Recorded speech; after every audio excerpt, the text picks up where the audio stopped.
আমাদের আজকের যাত্রার গল্প হচ্ছে শ্রীমঙ্গলের। শ্রীমঙ্গলের বাসে উঠে গেলাম আমরা যাওয়ার জন্য। বাসের অবস্থা দেখতেই পাচ্ছেন। উপরে কম্পার্টমেন্টগুলো নড়ছে। এসি বাসের যদি এই অবস্থা হয় আর যদি একবার ব্যাগগুলো আমাদের গায়ের উপর পড়ে কী হবে? যাই হোক, বাসের কথা বলে লাভ নেই। আমরা সকালবেলা চলে আসলাম শ্রীমঙ্গলে। আমরা একটু ফ্রেশ হয়ে নাস্তা খেয়ে মাধবপুর লেকের দিকে রওনা দিলাম। যতই মাধবপুর লেকের দিকে যাচ্ছিলাম, রাস্তা আগাচ্ছিল, রাস্তাগুলো এত সুন্দর হয়ে যাচ্ছিল, মনটা ভরে যাচ্ছিল।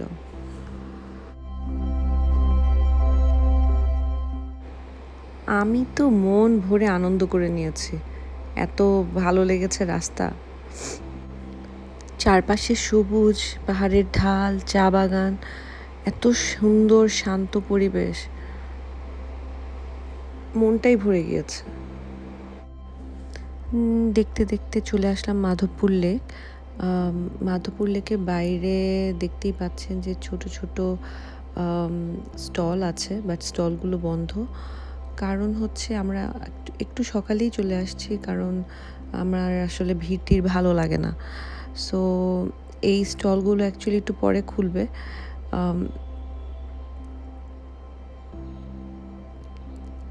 এবং অনেক জমজমাট হয়ে যায়, বাট আমরা যেহেতু সকালে এসেছি, এখন আমরা স্টল ওপেন পাইনি।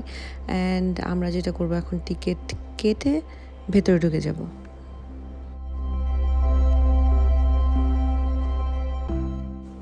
আমরা মাধবপুর লেক এবং টি গার্ডেনের ভেতরে ঢুকে গিয়েছি। ভেতরে ঢোকার পর কিছু রাস্তা এইভাবে আগাতে হয়। অ্যান্ড আমরা যেহেতু সকালে গিয়েছি, এত ভালো লাগছিল, সব কিছু চুপচাপ, পাখির ডাক, মানে it's beautiful.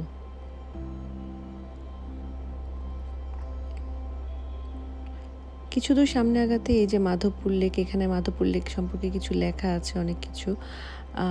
And this is Madhabpur lake. এই লেকটা নাকি আরও সুন্দর হয় যখন এই শাপলাগুলো ফুটে, তখন দেখতে নাকি আরও অনেক সুন্দর লাগে।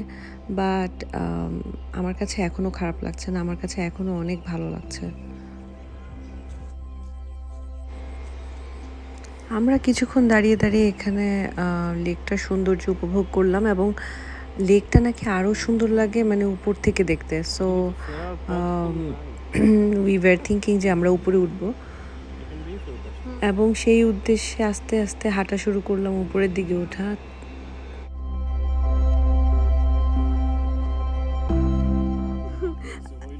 নাফি, ওই মেয়েটার জায়গায় আমি হইতে পারতাম। Do you agree? তুমি কি আসলে হেলান দিতা? আচ্ছা, আমি যদি হেলান দিতাম, তুমি কি আমাকে ফেলে রেখে চলে যাইতা? হ্যাঁ, তুমি কে আমি জানতাম, ভুলে যেতাম, আমার লাইফ থেকে ভুলে যেতাম। এটা পড়ে গেছে। আমি এমবারেসিং মোমেন্টে থাকতাম। এইরকম তুমি আমার সাথে, মানে আমি বুঝলাম না। This is you are my soulmate, I thought. হ্যাঁ, আমি সোলমেট হয়ে এটা করতাম। I have no shame in saying it. যাই হোক, আমরা যতই উপরে উঠছিলাম ততই আমরা ভিউটা দেখতে পাচ্ছিলাম, অ্যান্ড এত ভালো লাগছিল। মানে আমরা একটু একটু পর উঠে উঠে থেমে চারপাশ দেখছি, আবার উঠছি, আবার থামছি, আবার চারপাশ দেখছি। এইভাবেই আস্তে আস্তে আমাদের উপরে ওঠা। এই বাগানটা কিন্তু অনেক বড়। সো আমি আসলে রিকমেন্ড করব, যারা আসবেন সকাল সকালই এসেন, কারণ যখন অনেক মানুষ হয়ে যায় তখন আর আমি যেই সৌন্দর্যটা, যেই জিনিসটা উপভোগ করছি, যেই ফিলিংসটা আমি পাচ্ছি, সেটা পাওয়াটা একটু ডিফিকাল্ট হয়ে যায়। অ্যান্ড দারুণ, আই মাস্ট সে যে শীতকালে আসলে অন্যরকম একটা সৌন্দর্য দেখা যায়, সামারে আসলে আরেক রকম সৌন্দর্য দেখা যায়। It's beautiful.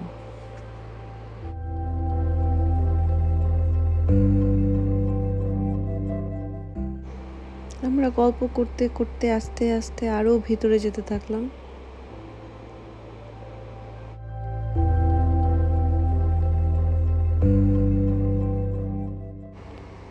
সারা রাতে জার্নির পরে আমরা যে এত দূর হাঁটতে পারবো, কারণ মাধবপুর লেকের পুরো সৌন্দর্য দেখার জন্য অনেক হাঁটতে হবে। সো আমরা যে এত হাঁটতে পারছি, that's really really great, because সারা রাত জার্নি করে এসে সাথে সাথে নেমে এইরকম মাধবপুর লেকে আসা, তারপর আবার হাঁটা, hats off to me. But আমার কাছে মনে হয় যে এখানের প্রকৃতিটা এত সুন্দর, it has a very very positive effect on your soul, on your health.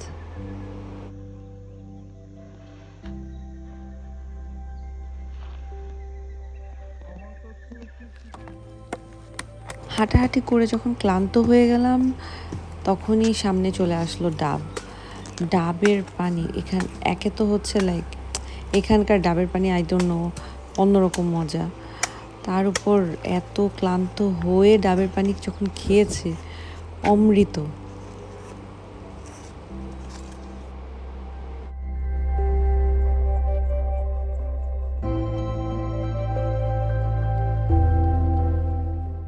এরপর আমরা রওনা দিলাম আমাদের রিসোর্টে, বিকজ আমাদের চেক ইন করার টাইম অলরেডি হয়ে গিয়েছে। অ্যান্ড আমাদের resort is Novem eco resort. So আমরা এই সুন্দর রাস্তা দিয়ে আবার আমাদের রিসোর্টে পৌঁছে গেলাম। রিসোর্টে পৌঁছে যখন আমাদের রুমে ঢুকলাম, the room was very spacious, সব ফ্যাসিলিটি ছিল অ্যান্ড এত সিমসাম সুন্দর, মিনিমালিস্টিক। অ্যান্ড রুমের মধ্যে মানে আলোর যাওয়া আসাটা এত ভালো লেগেছে, specially from this balcony. And এই বেলকনি দিয়ে ভিউটাও এত সুন্দর।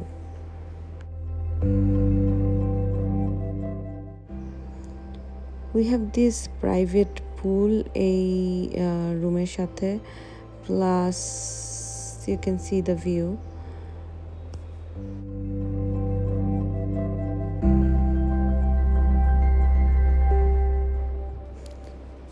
সকালে উঠে এই বেলকনিতে একটা জোরে শ্বাস নিলেই মনে হয় যে ভেতরের যত দূষণ বা পলিউশন আছে এগুলো সব চলে যায়। আমি ঘুম থেকে উঠে যখন একটু রেস্ট নিয়ে বেলকনিতে দাঁড়িয়েছি, আমার এত ভালো লাগছিল। অনেকে আছে না যে অনেক ঘোরাঘুরি করতে চায় না, জাস্ট একটু চুপ করে একটা জায়গায় বসে থাকতে চায় with view. So this balcony is perfect for that. সন্ধ্যাবেলা আমাদের রিসোর্ট থেকে 5 মিনিট হাঁটলেই এই চায়ের এরিয়াটা খুব জমজমাট হয়ে ওঠে। সো শ্রীমঙ্গলে আসলাম, চা খেলাম না, এটা তো হয়ই না। তো আমরা এখানে এসে কিছুক্ষণ গল্প করলাম, একটু চা খেলাম, একটু চারপাশটা দেখলাম, ইটস লাইক একটা এলাকা মহল্লা vibe. So it was cool.